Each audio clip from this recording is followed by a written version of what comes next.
Good morning, Would-Be Farmer here, Crescent City, Florida. It's the second or third day of summer, maybe the fourth day.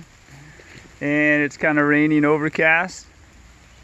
Let's see what we got going on today. There's going to be a little bit of raindrops on the camera, I think. But that's Sela. She's checking out stuff, seeing what she can chase or not chase. So let's see what we have going on today. For those who have attended one of my classes and tours, this is kind of what you can expect. So if you are unable to make it, much as I'd love to have you come out and take a look, this is kind of how we do the tour. We do a perimeter tour first, and I'll try to break this up into segments because it's hard to load these videos if they're more than about 5 minutes.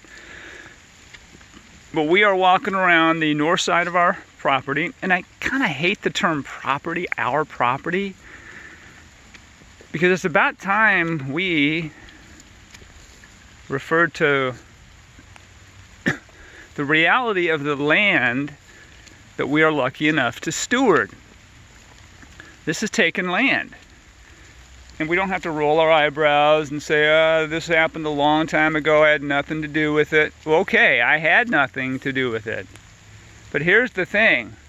As a white person, I certainly benefit from the wealth accumulated through the system of colonialization, the empire building that happened after Europeans came and colonized. Is that the correct term? Maybe we can call it a white European colonial invasion. This is taken land.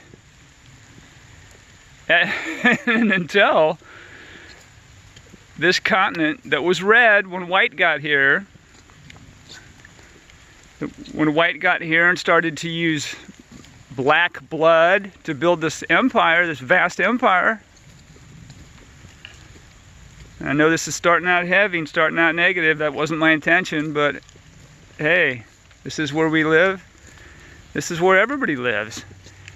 The thing is, though, as we're looking at this scrub area where we've planted some pecans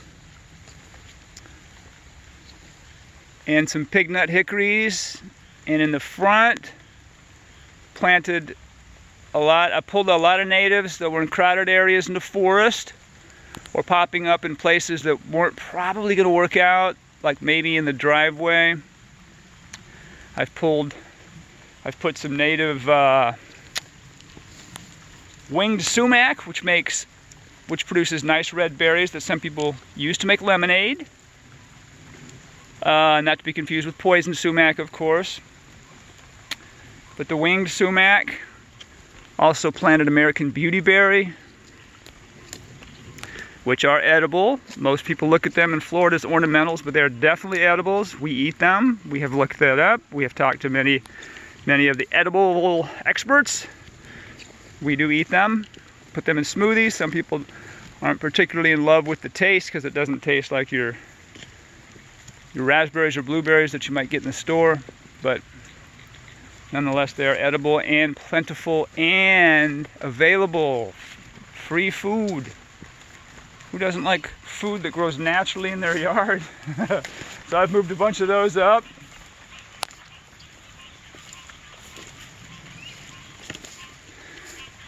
The camera may be jumping around a bit. I'm trying to be reasonable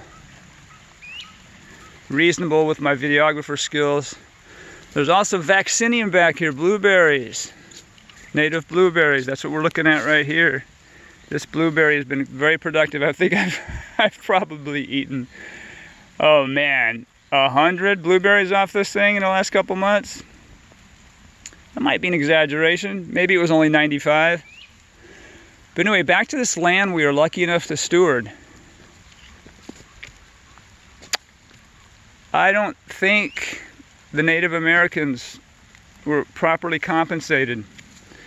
That may be the understatement of the century, of any century. Based on my understanding of history, not what I got taught in elementary school, middle school, high school, or college, what I've learned since, now that we're opening all the books, is that my ancestors wiped out Native Americans through bad language, bad treaties, bad treatment, bad viruses, badass weapons, and badass arrogance, and used the black race, black African enslaved people, used them, broke their backs, broke their spirits, enslaved them, raped them, treated them as property, to build this vast cotton empire, this vast financial empire. And it wasn't just the South. People in the North invested in that. People all over the world invested in that. This is a we thing. It's egregious, it's horrible, and it's something we need to address. These lands belong to the Ocali people. Still, they belong to the Temekuan people, and I hope I'm saying that correctly. That's something we need to consider. And until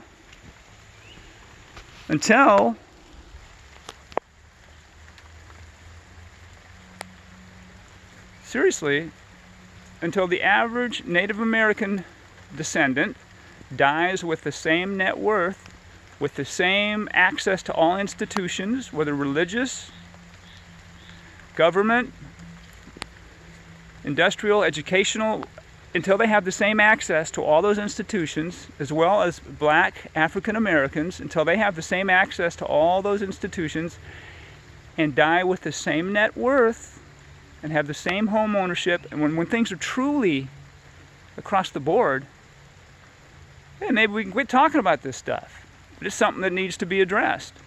When I was 18, when I was 20, under the patriotic red, white, and blue flag of Christian America, culturally Christian America, joined the military, wait, I didn't see any of this. Why? Wasn't taught that. My community didn't teach me that. My church didn't teach me that. My schools didn't teach me that. My work didn't teach me that.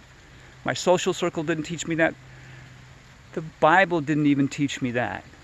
So we need to get this together. I wasn't planning on this rant, but there it is. There's video 1 of 3, 5, 6, 7, 9, 10. We'll see who stays through to the rest of these videos, because I don't want to do any more than 5 minutes if I can, because they're almost impossible to upload. I love you all.